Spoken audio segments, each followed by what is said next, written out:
사무엘하 16장 5절로부터 13절 말씀을 중심으로 해서 내 속에 감춰진 보물, 내 삶 속에 감춰진 보물이라는 제목으로 같이 은혜를 나누고자 합니다.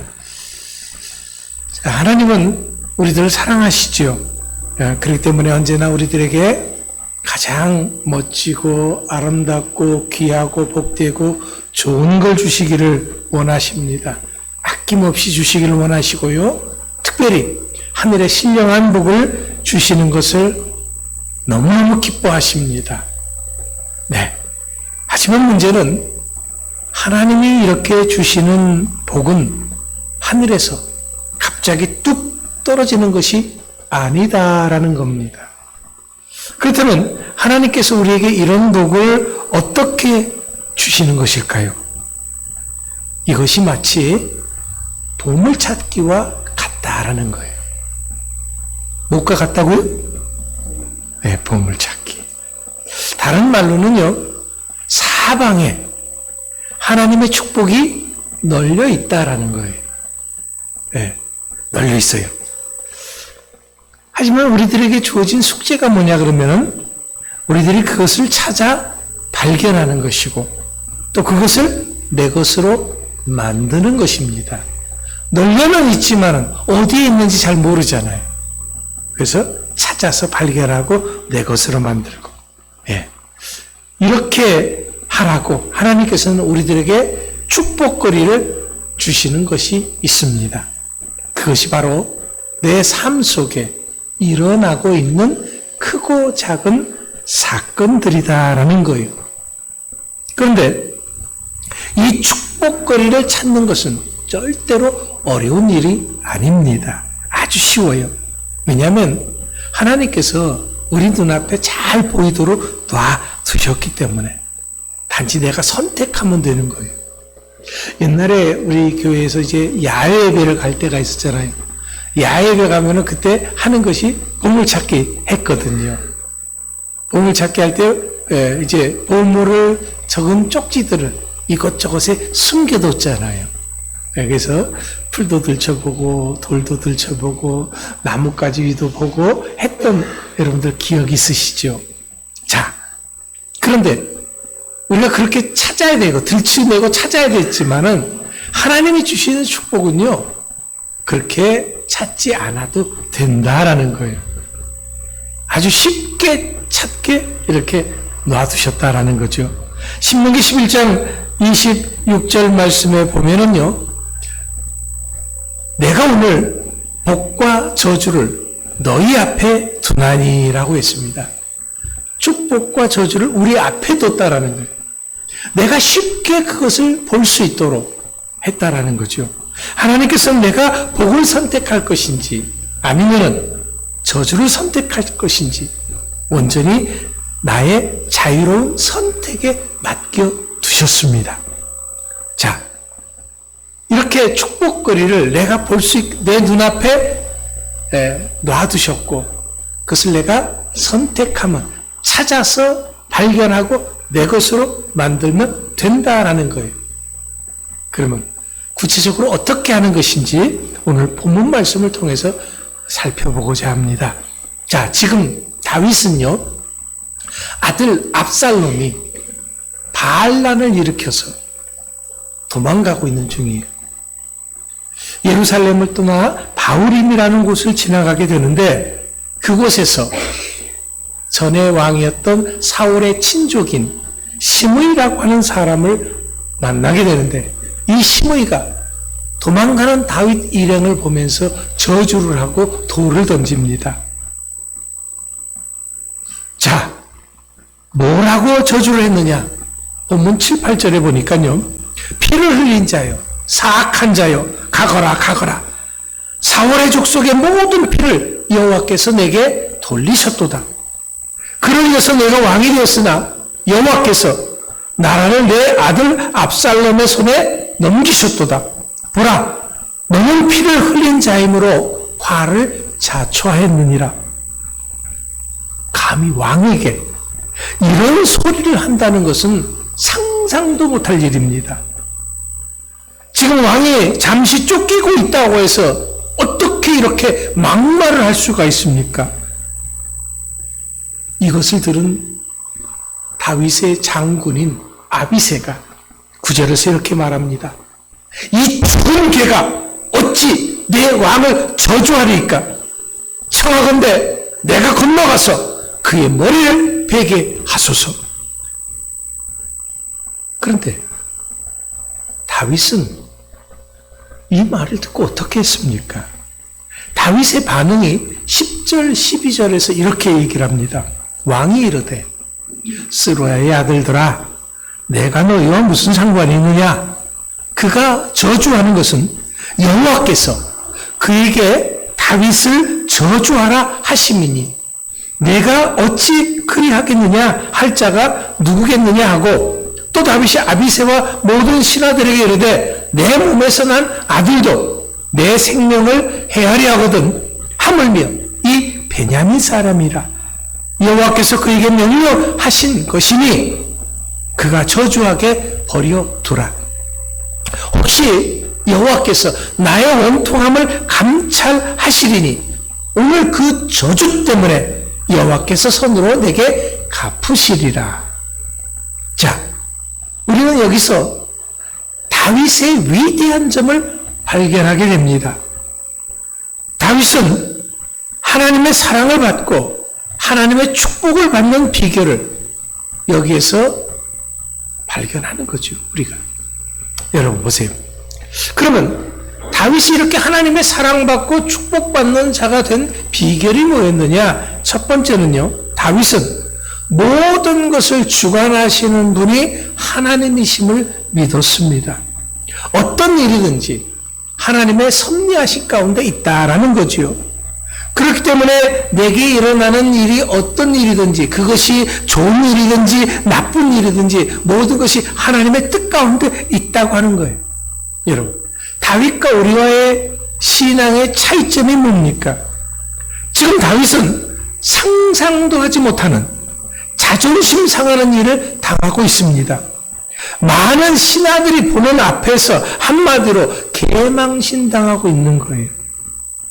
왕인 다윗이 지금 이런 상황에서 시므이 같은 사람에게서 저주의 소리를 듣는다고 하는 것은 정말 치욕적인 일입니다. 자, 문제는 사람들은 이런 상황이 되면은 어떻게 반응하죠? 욱 하는 감정이 속에서부터 팍 솟아 올라옵니다. 그래서 상황 판단을 제대로 못하는 거죠. 이렇게 되면은 하나님의 뜻이고 뭐고 생각할 겨를도 없이 나도 모르게 원초적인 행동을 하게 되는 거지요. 함부로 말하고 생각 없이 행동하게 된다라는 겁니다. 그렇기 때문에 신앙인이든지 일반 사람이든지 사람들이 제일 힘들어하는 것이 바로 이런 욱하는 감정의 통제지요. 우리는 그 무엇보다도 자신의 자존심 건드리는 거 정말 못 참습니다. 만약 여기 있는 우리들 한 사람 한 사람들이 오늘 다윗과 같은 상황에 있었다라고 한번 가정을 해보십시오. 그럼 여러분들은 참겠어요? 이렇게 다윗처럼 욱하는 감정 안 올라오고 내버려둬. 하나님께서 그렇게 하라고 하신 거야. 그렇게 할 사람 누가 있습니까? 다윗은 이런 상황 속에서도 하나님의 섭리하심을 믿고 따랐다라는 거죠. 내가 당하는 그 어떤 일이라고 할지라도 하나님의 뜻과 섭리하신 가운데 있기 때문에 그것을 믿기 때문에 다윗은 감정대로 행동하지 않고 축복의 기회를 선택했던 것입니다.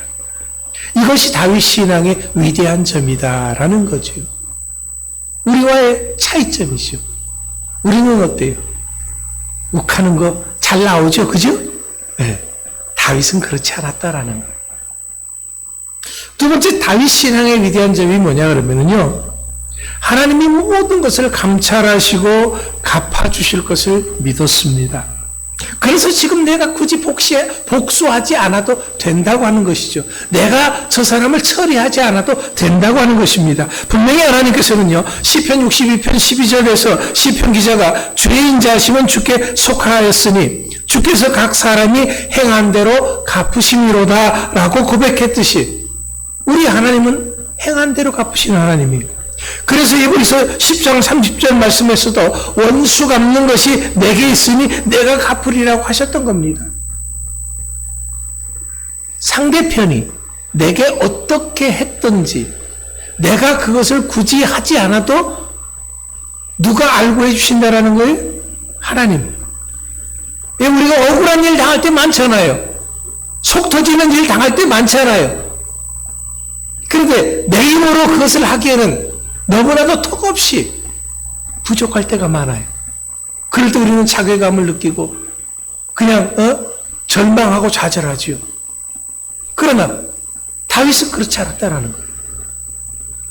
하나님을 믿었다라는 겁니다. 하나님을 믿고 의지했습니다. 그렇기 때문에 그가 당하고 있는 지금의 상황을 하나님께 맡겼던 거예요. 그렇습니다. 하나님의 사랑하심을 입은 사람은 반드시 하나님이 책임져 주십니다. 여러분들은 한 사람 한 사람 하나님이 사랑하심을 입은 사람들인 것을 믿으시기 바랍니다. 하나님이 여러분들을 얼마만큼 사랑하세요? 독생자 예수 그리스도의 생명을 십자가에 내어주시기까지 여러분들을 사랑하십니다. 다윗은 그 누구보다도 확실하게 이것을 믿었습니다. 여러분들도 믿을 수 있게 되길 바랍니다. 그렇기 때문에 다윗은 축복거리를 잃어버리지 않고 그것을 내 것으로 만들 수 있었던 것입니다. 세 번째로 다윗 신앙의 위대한 점은요, 다윗은 하나님이 항상 나에게 좋은 것을 주시는 분임을 확신을 했습니다. 12절 말씀해 보세요. 오늘 그 저주 때문에 여호와께서 손으로 내게 갚아 주시리라. 심의의 저주로 인해서 나에게 안 좋은 일이 생기는 것이 아니다라는 겁니다. 오히려 나의 잘못이 사해지는 좋은 일이 생길 것을 믿었습니다. 이처럼 하나님을 향한 다윗의 마음은 치욕적인 상황에서조차도 조금도 흔들림이 없었습니다. 하나님이 지금 내가 당하는 그 악을 선으로 갚아주실 것을 믿었던 것이죠. 좋은 것을 주시는 하나님이심을 믿었기 때문에 심의의 저주조차도 다윗에게는 복이 됨을 믿었던 것입니다. 저 사람이 저주를 해도 그걸 내가 받아들이지 않을 수 있다는 거예요. 왜? 믿음으로. 철벽 방어를 하는 거죠. 오히려 저 사람의 저주가 내게 좋은 것이 돼서 옳게 될 것이다. 이것이 하나님을 믿는 사람들의 신앙인 거예요. 다윗은 그 신앙이 위대했던 것은요, 이처럼 삶 속에 숨겨진 하나님의 축복거리를 찾는 데 명수였다라는 겁니다.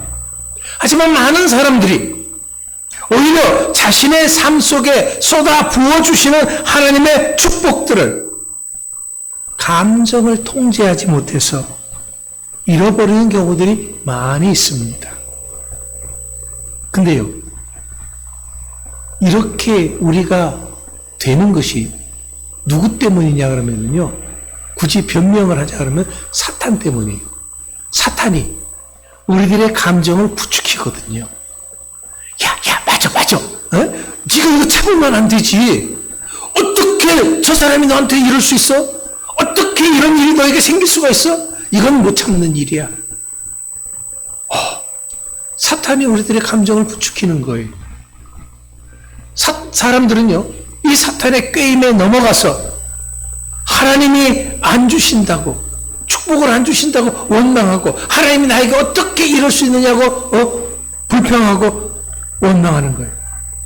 하나님께서 내 삶 속의 사건들 속에 숨겨놓으신 축복들을 자신들이 그것을 찾지 못하고 내 것으로 만들지 못했으면 생각조차도 못하는 거예요. 언젠가 예배에서 스티븐 코비라고 하는 사람이 90대 10의 원칙이라고 하는 것에 대해서 말씀을 드린 적이 있습니다. 이것이 뭐냐면요. 자, 보세요. 잘 들어보세요. 오늘 나의 인생의 10%는 내가 어떻게 할 수 없는 일들이다라는 거예요. 그리고 나머지 90%는 내가 어찌할 수 없는 이 10% 사건들에 대해서 내가 어떻게 반응하느냐에 따라서 결정된다고 하는 겁니다. 자, 한번 가만히 생각해 보십시다. 우리는 우리 인생에서 일어나는 10%의 사건들은 내가 어떻게 통제하지 못하는 것들이, 예를 들어 봅시다. 여러분들 이제 차 타고 교회 오신 분들 있잖아요. 차를 잘 타고 왔는데 내 앞에서 교통사고가 난다. 그건 내가 통제할 수 있어요? 그래서 예배에 늦었다라는 거예요. 그러면 나는 분명히 일찍 서둘러서 나왔는데 내 앞에서 사고가 나서 늦어졌다라는 거예요. 그러면 그걸 내가 어떻게 통제할 수 있어요? 없어요? 없는 거예요. 그러면 그 통제에 대한 반응은 누구 몫이? 내 몫이에요. 제가 지난주 목요일날 여러분들의 통증 치료를 위해서 어떻게 하면 더 잘할 것인가 해서 그분이 김제에서 그 일을 사역을 하고 있다고 하니까 그 김제를 갔어요. 가는데 길이 막히는 거예요. 왜 막혔나 봤더니 앞에 덤프 트럭이 딱 가로막고 있는 거예요. 아니 왜 덤프 트럭이 이렇게 가로막고 있는 거예요? 하고서는 그랬거든요. 그랬더니 옆에 보니까 승용차 하나가 완전히 그냥 부서져 있는 거예요. 이 사거리에서 승용차가 덤프 트럭을 받아버린 거예요. 겁대가리 없이. 그러니 박살이 났죠. 그걸 내가 어떻게 할 수 있어요? 없어요. 오는데 이제 커브를 이렇게 이제 고속도로를 타기 위해서 커브를 틀려고 하는데 거기도 또 막혀 있는 거예요. 이건 또 왜 막혔어? 했더니 화물 요즘 목재 펠렛이 있잖아요. 작은 그 땔감으로 쓰는 그걸 이렇게 실은 트럭이 커브를 돌다가 쏟아버린 거예요. 그래서 엎어진 거예요. 한쪽 차선은 아예 차들이 못하고 내가 가는 차선은 그래도 조금은 열어놔서 한 대씩은 지나가게 해주는 거예요. 내가 저쪽 차선이었다면 못 가는데 그래도 반대 차선이었기 때문에 조금 늦더라도 갈 수가 있었습니다. 이렇게 우리 삶 속에서 일어나는 사건들은 내가 통제하지 못하는 것이 10%다라는 거예요. 자, 오늘 본문 속에 심의 사건도 마찬가지입니다. 지금 일어난 일은 이미 벌어진 일이에요. 내가 통제할 수 있는 선을 넘어선 거죠. 하지만 나머지 90%는 다릅니다. 그리고 그 남은 90%를 결정하는 것은 나의 몫이다라는 거예요. 어떻게? 내 반응으로. 내가 어떻게 반응하느냐라는 거예요. 자, 예를 들면 빨간 신호등이 켜졌어요. 내가 가는데 빨간 신호등이 켜졌어요. 그러면 그 빨간 신호등이 켜진 것을 보면은 그것을 본 나의 반응은 내가 조절할 수 있어요. 멈춘다든가 아니면 간다든가 그건 나의 선택에 달려 있는 것입니다. 내 몫이죠. 자, 분명히 오늘 나의 삶 속에 일어나는 10%의 일들은 내가 통제할 수 없어요. 하지만 나머지 90%는 그것을 내가 어떻게 반응하느냐에 따라서 얼마든지 달라질 수 있다는 거예요. 그러면 사고가 나서 길이 막히면은 내가 성질 부릴 게 아니다라는 거죠. 성질 부릴 게 아니에요. 내가 그 사고 난 사람을 욕할 필요도 없고 그 상황을 뭐라고 할 필요가 없는 거예요. 조용히 음악을 듣는다든가 찬양을 한다든가 기도하는 시간을 갖는다든가 하면 되는 거죠. 또 내가 타고 가던 차가 고장이 났어요. 고장 났다고 해서 화내고 성질 부를 게 아니라 그 시간에 서비스 부르면 되는 거예요. 내가 타고 갈 비행기가 연착을 했어요. 그러면 우리 한국 사람은요, 그렇게 되면은 카운터 찾아가가지고서는 난리를 쳐요. 물론 한국 이 사람들 비행기 관제하는 모든 통제하는 사람들이요, 자세한 설명들을 안 해줘요. 그러니까 성질나니까 난리를 치거든요. 어느 나라 공항에서도 큰 소리 치고 난리 치는 사람들이 누군가 가만히 보면 한국 사람들이 많습니다. 왜? 성질이 급해서. 이 욱하는 거 참지 못해서 그런 경우가 참 많습니다. 예. 내가 어떻게 할 수 없는 일들, 그 10% 때문에 내 삶을 망쳐서는 안 된다라는 겁니다.